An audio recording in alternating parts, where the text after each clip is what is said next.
61 vrtičkarjev je razporejenih v 4 oddelke. Eden je v stavbi krajevnega doma nasproti šole, v katerem je občina lani odkupila poštni prostor in ga letos uredila. Zdaj pa v njem domuje skupina najmlajših otrok. V šoli nam ostajata še 2 skupini, s tem smo nekako vsaj pridobili na ta račun eno učilnico, vendar pa to je začasna in trenutna rešitev. Število vpisanih otrok ne upada, saj vrtec slovi po pestrem programu. Med drugim vsako leto 3 dni letujejo na kmetiji. Otroci iz sosednjih krajev prihajajo k nam v vrtec, kar dokazuje, da delamo dobro, da se trudimo in da ljudje to prepoznajo. Kdor izven okoliša Globoko v tamkajšnji vrtec vpiše otroka, ga želi imeti tudi na osnovni šoli Globoko, ki pa poka po šivih.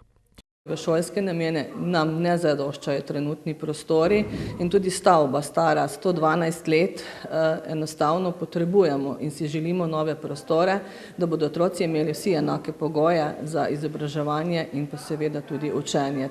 Prostorsko stisko blažijo s kreativnim konceptom poučevanja, da poudarijo prednosti šole na podeželju. Mi vključujemo v naše delo tudi elemente vzgojnega koncepta Reggio Emilia, kar pomeni, da otroke spodbujamo, da raziskujejo z vsemi čutili.